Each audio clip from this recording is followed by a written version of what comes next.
Welcome to the Refined Football Podcast show. And of course, as you all know, my name is Affordable David Chibuzo. And I'm never alone in the studio. I have with me my team to help me do justice to today's discussion. And on my right is CJ.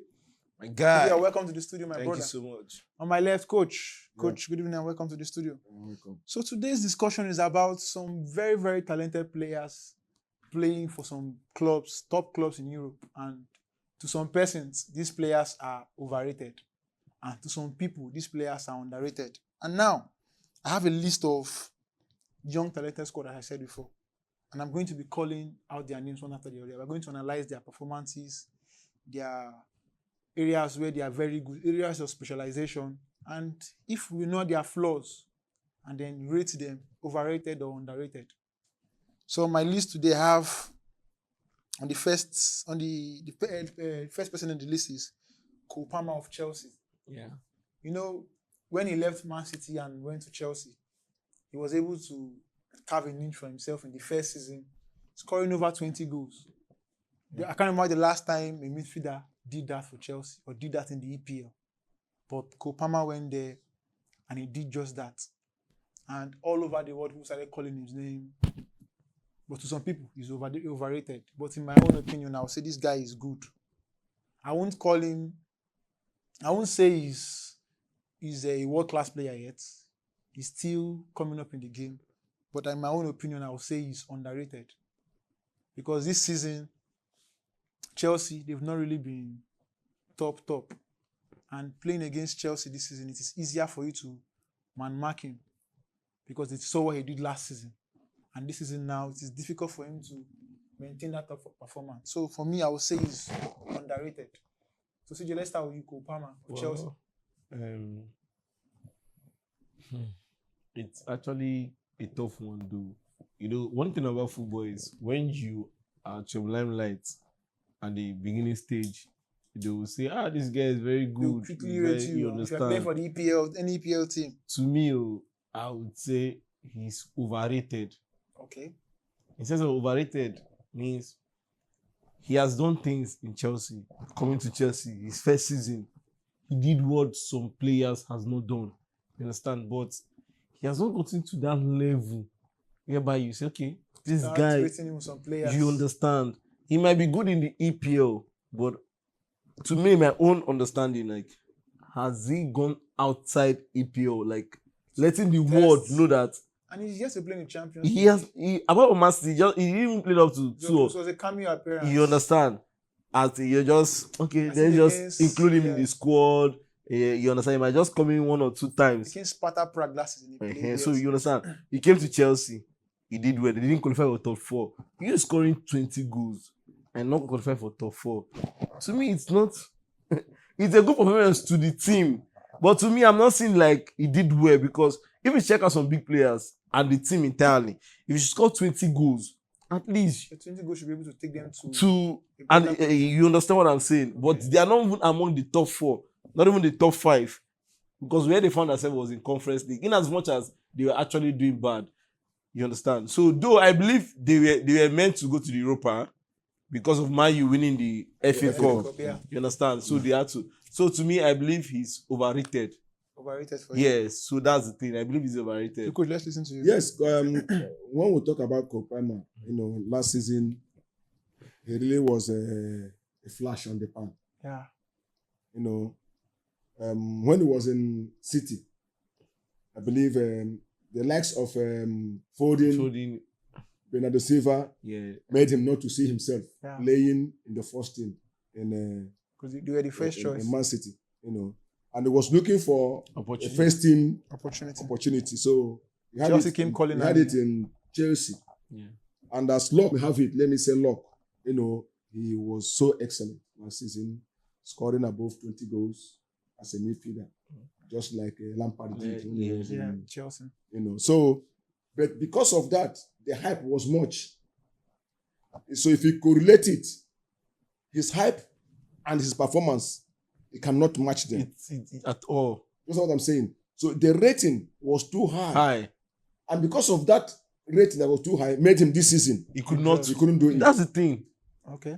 That's what I'm saying. So for me, I say that Cole Palmer is overrated. you understand? Even though in the beginning of the season of this He was season, trying. he was trying to replicate what he did in Last the previous season. But as time goes on, all those supports that he was getting last season, you couldn't see them any longer because many of them, we are meant to be scoring goals. Yeah. We are meant to be performing. Person like Jackson, Caicedo, Sancho, what is his name? Enzo. Many of them now are coming in to do the work. They want to score. They want to show play, themselves. yeah. So the thing made him not to perform. Now because of the workload, or the high expectation on him, made him to come down. Okay. So to me, I believe he is overrated. Overrated. Yeah. Okay, now the next person on my list here. As I check the list again, laugh one Kiwi. The next person, God, of Manchester United.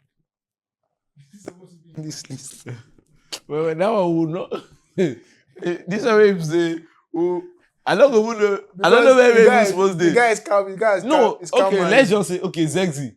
Let's talk about Zegzi. At Bologna. He's a fine player. Fine player. At Bologna, he did well. I watched him. He didn't score to 20 goals. I watched him in Sierra last But season. part of his goals Helped the team. helped Bologna to reach the Champions League. And that was what made Thiago Motta. He was their number one He was their main man.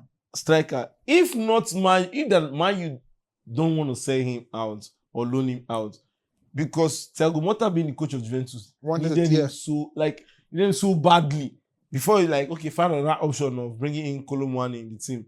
You understand? Zedin in Bologna did well, but to me, it's overrated. Overrated. I will not even use the word overrated because there's no word to use for him. You Because you understand? You don't get it. Not score. You don't get it. Person don't score Abeg, to 15 goals. You don't get it. You understand? We've seen him come come Man next U time now. for See Man U. what he did for Man U. Do you know one thing about Chelsea? In Italian league, it's different from Premier League. Premier League. True. I remember, though I've forgotten his name, one player, I think from Brazil, that they bought from Holland to Blackburn then. I've forgotten his name, From Holland yeah. to Blackburn. From Holland to Blackburn. Holland, one of the Holland league teams. Yeah, from one of the teams in Holland. Netherlands. I think I remember his name. Blackburn. I remember the So guy, when he came to EPL, there was a statement he made. He said, "I've not seen a league like EPL. That in Dutch, their league, if you control ball, at least you have about 10 seconds to decide on what you to want do. to do. But the moment you travel in EPL, 10 people are on you." That's what I'm saying. So the thing made the boy, he couldn't express himself as he did in Netherlands. So that is the thing that is happening to Ziyech now. If you come to Italian league, their game is not as Hard now. their game now, even difficult as it's not as difficult when it comes to pressurizing player that is with the ball, marking players with the ball, running, and because they play with mobility and space. Yes, that is in EPL, And but pace. in Italy, you can control ball. They can give you room Enough Yeah. time to decide what you want to do. But in EPL, so that is his problem, and he really have to take him time to adjust to such a situation.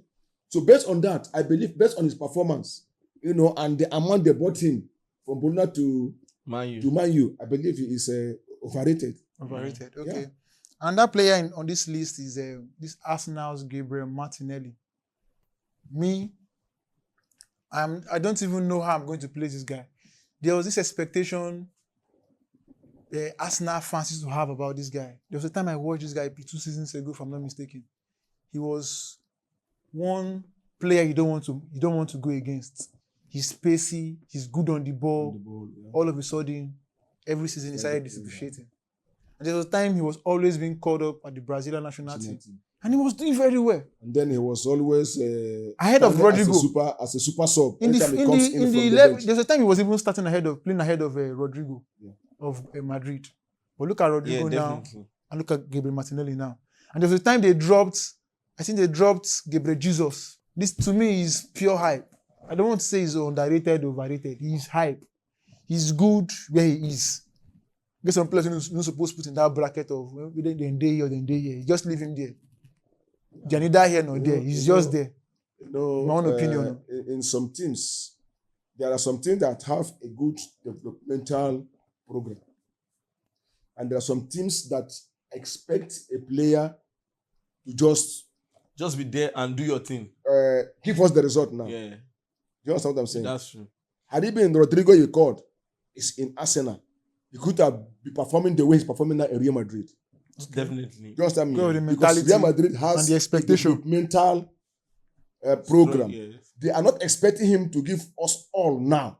They are expecting him to give us, to keep on As time developing. goes on, Then in future time, You he will give bring in everything. his best. Yeah, that's true. But in Arsenal, as to Martinelli, they were expecting him to give us all now. They needed something. Yeah, now. They wanted it now. So the time the guy was like coming into limelight, the burden of expectation was too high much on him. for him to manage. So he couldn't carry it. I could remember last 2 seasons when he comes in as a substitute into the game, you will see a drastic change in the play, especially on the attack of Arsenal. Just what I'm saying. But now, because of the burden, we really want to win this league. We really want to make sure that we break that jinx of 20 since 2004 to 05. Yeah. We have to get it. So everybody that is need what to is still work. happening to Yes. Saka now. That's the thing. Because that burden is much on most of the players. And when you overwork yourself, you see injuries coming. Coming down, and you must surely come down. You must surely come down. This is human being is just like an engine. Yeah. So there is a level that will work. He will definitely come down. Definitely. That is what is happening to him. So to me, I wouldn't say he's overrated or underrated. Do you understand me? The only thing is that because of the expectation on him, that is what is happening to him. And the same thing will happen to Odegaard if care is not taken. not taken. Because it's much been- expectation it's is beginning to expected tell on of him. him, Yeah. and he has It's started actually telling on him. telling on him. Because I remember their last game. uh, In their last game, yeah, I don't want us to go away from our topic, but I remember their last game. Fans were actually calling for his head because he was not really performing. But now the next person we are going to talk about is the coach you mentioned. You mentioned it just right now, Bukayo Saka. Because I used to be one person that doesn't really believe that he's a fantastic player, but God knows that this season, after seeing what Arsenal cannot do without him, no. That guy is a good talent. Yeah. And I would say he's underrated by so many. And people that are not really rating him as high as he should be are people that are not Arsenal fans. Bukayo Saka is really underrated. This guy is good. as in, I just swallow my pride now. I'm telling Bola, I see the is- year. Bukayo Saka is a gem. no, And I think he's underrated by so many. I would not say no. People underrate I him. would not. People who underrate him. Everybody has their own opinion. You understand? But come to the world of football. You understand? He's As it good. stands, even FIFA, They rate him. they rate him. So you understand? He deserves That rating. that rating. You understand? So it's gonna be like people underrate, but he's good. You understand? Yeah. He's just extraordinarily good. In the Euros, he did well. Yeah. Coming to the Champions League, For Arsenal, he's doing well. In the EPL. league, he's doing well. I think they even featured him in the Ballon d'Or. Yeah, he was in the he was top among 30. the top 30. Yeah, top So 30. you see, this a is kind of back-to-back like 2 seasons a now. kind of like player like that. Whenever you see, if you need result, he's Call on always him. there. You understand? Like he's kind of like Arsenal. Like if you have him in the team, like 2 or 3 players, I believe by now Arsenal might have even won the league. EPL. You If understand? you have his kind of player. The issue is this. If I would say about Saka, Saka is like Salah in Liverpool. Definitely. Yes. Yeah, that's what I wanted to say. So that if we are definitely. rating Salah in Liverpool, You- you have to rate Saka. Saka in Arsenal. So Because he has taken the burden of seeing that Arsenal is somewhere on his shoulder. yeah. That is why, you see that the injury came. Because all eyes were on him. Pressure, games. So with him, when it comes to the international level, when it comes to the international scene, that is in England, Yeah. he is a force. yeah, Yeah, a force to reckon When with. it comes to the club Club side, side. he is Also also a a force. So, So I believe anybody that is underrating Saka Does not know football. is not a supporter or a fan of Arsenal. That is why I said That's what I'm majority saying. of Yeah. So people underrating him are not Arsenal to fans. me, he is what he is when it comes to rating. Yeah. He's on the high. yeah, Yes. he's on the high skill. Yeah, Yes, that's he's true. on the high. So Because he- he's a great. so he's he's a not great player. underrated, Yes. definitely. So the next person we are going to discuss about is Doku of Manchester City. Oh, I am of the opinion that that young man is underrated. yeah. To me, I would say, though, see, it's a two-sided thing. Doku in his own aspect has not really done much, but coming into the Man City team, That has that squad depth. you understand, and showing himself, even putting Greenish and English, Aside. putting him aside and playing games, if not for injury, definitely in football, injury will definitely occur. Coming, yeah. You understand? He, as in, whenever they bring him into games, maybe he's not starting, you bring him into games, you know there is You feel life the impact in that game. instantly. He's always his take on is His always take on is good. cool. Like he would definitely, and once he gets the ball, he does not go back. No. It's always forward, and he must create chances. I've watched him play several. Like sometimes I was even praying like, maybe this guy never recover before they play Madrid safe, because I know definitely very who was sweet. playing that wing, he would be faster, but he would actually cause trouble. You understand? So the guy, he has a quick feet, Very, very good. and he's so strong on the ball. Whenever he's with the ball, he knows how to cover the ball. You hardly win the Get ball the from ball, his yeah. feet. So to me, I It's feel just so unfortunate that this season where he's playing better than last season, Man City are not really doing well. that's the thing. The City is not in their peak. Like let's just say they are not in their peak this They're in season. your lowest That's why now. it's really be affecting all players. That's one thing about team. When the team is not doing well, in as much as you might have a player, That's fantastically good. it will definitely To the appreciate. player will be showing, but it will be he might drop. The result of the team will be covering his performance. That's I it. think It Canada happens is even not- in Man U. It happens in Man U. Other teams a and single so. player is not a squad. Yeah, it's At not a score, all. it's just a single player. Yeah, Just it's a single. player. So to me, I would say, presently now he's underrated. Underrated. Yeah, He's underrated. You are right. I will surely say. I remember, I think this is his second season. Yeah, this Second second season. season. I could remember in his first season when they started introducing him, Yeah. he do always create chances. Most of the times he would dribble to the 18-yard Yeah, box. yes. He still lay pass. I could remember one of the matches that he was laying pass. One of Man City players called him. You can Yes, play this game. that was, you can play this game on the post. So within 10 minutes, he did it. Yeah, and he got a scored. goal. Yeah, that was, I think, Bernardo Silva. Thank you. Bernardo Silva told him, No, you why would he stop get here passing and the ball. still Then play pass do and the other the two. ball is on your leg. Play Yes, it. You will get the goal. don't be take the risk. And he did it. And he got the goal Yes, in that match. and that one, I think they won that match 2-0. So in such a situation, he had the confidence. He was encouraged Yes. by A teammate.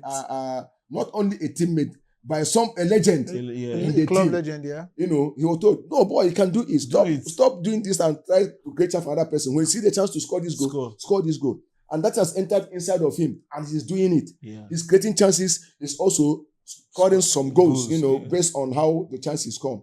To me, that guy is not an anyhow Player. It's not money. I see something in him like that of Vinicius. Definitely. Do you understand me? I see Yeah. something in him like that of Vinicius. So if he should continue in Man City with this pace, he can be another Vinicius in Man City. That's true. The way I It see might him. just be the Rodrigo Yeah. that Man City is looking for in Man Yeah, City. that's true. Yeah, from Madrid. Yeah, for I me, think I get the many point. people are underrated. The underrated A lot. He's a great. And that he's a player- young player. And that player I want to talk about is that wonderful talent that plays for Barcelona. At some point, injury went to cut his career kind of short. But luckily for him, this under Hansi Flick has been able to pick Pedri. That guy is... But a lot of people are not just rating him because he doesn't score goals. And I understand. He says he's the type of player that always want to pass. In those passes, he creates chances. That guy is not just underrated. Well, That guy is a player. to me, you see Pedri. He's a player. I prefer let Gavi be in the field of play when playing against Madrid than that Pedri. Because of his fighting, his kind of aggressive You feeling. see, there's one thing. See, I tell you, I don't watch football because I'm supporting Madrid. I watch football because I enjoy football. Do you understand? When you watch Pedri play, he's playing like an advancement of Iniesta. He's just too You understand? good for that stage. If you see most of the goals he scores, You don't he expect scores it. with calmness. Like there's no like He just not in a panic. Got Against you. Sevilla, he did Come on, 1-2. you The The keeper thought he would play it that He know- angle. He brought it back. He not touch the ball, though. Na cancel, super cancel. As I say, he didn't press, want to move body movement. body movement. You understand? So The guy if is somebody just- is saying they are overrating This player young like man. Pedri, because when that boy started from Barcelona Academy, they started introducing him to the team. Even in SSS said, actually, this ball would go far. You will see in a football, reincarnation Barcelona. of Iniesta in that young man. If they could play with him more. And since they brought in this new coach, Xavi could not bring out the best in him. Not because he could not bring out, because he was having problems, injury problems, going and coming. He was playing because for even whenever he comes back, Xavi will use him because he know that he was actually one of the key players in the team. You understand? And when another player, when he plays with, you see the best of him. Like in Barcelona, when Pedri plays with De Jong, yeah, De Jong's helping. Jong will just relax. Pedri just does the finish. you might not, just like the days of Madrid when you have Kroos, Modric, and Casemiro. People say Kroos is not doing any work, but Casemiro is just the but fighter. the actual engine in the field Is the Kroos. That's the same thing as Barcelona. If you watch Barcelona game, if you sit on a day and maybe Barcelona is playing, just take out Pedri for now, place him out. You see that their midfield is not balanced. But in that Real Madrid issue, I really disagree with you. Casemiro, Kroos, Modric. The person that is doing the work in that midfield, when it is come to combating, is Casemiro. But what Kroos does is the same role that Gerrard did when he was in Real Madrid. After every work, if the ball gets to him, he knows how to give the finishing passes, both short and long. Do you understand me? But when it comes to in that midfield, to fight and get what we want, so that opponents will not get to this or get to that, Casemiro always does the work. Just what I'm saying. But as it is in this Pedri issue, Pedri is a player that you cannot predict. You can't predict him. So as it is, you can understand that Casemiro, Toni Kroos, and Modric. In that field, it is Casemiro that's doing the real work of combating. Doing the marking, doing the fighting, doing the stopping, doing the tackling. But when it gets to Kroos, we see more of Kroos because most of the finishing passes comes from him. Long passes, short passes. You understand me? Unlike Modric, who is a person like Pelo, kind of player. Goals, let's do it small. When your eyes are off the game, we give the final pass. You understand me? So with Pedri, it's like a player like in the category of Iniesta. So he makes it easy for himself because he knows that football is just like relax your mind, do the work. You understand me? So that is it. Okay, thank you very much, Coach. So unfortunately, we've come to the end of another exciting edition of the Refined Football Podcast Show. And just as we promised you all, very informative, very educative, and very, very entertaining. So from our viewers, our followers, wherever you might be watching us from, within the country, outside the shores of Nigeria, please do ensure to follow us on all our social media pages, and most especially our YouTube page. Do remember to keep notifications button on. Until we meet again, it's goodbye from all of us at TRF Podcast. God bless you. Thank you.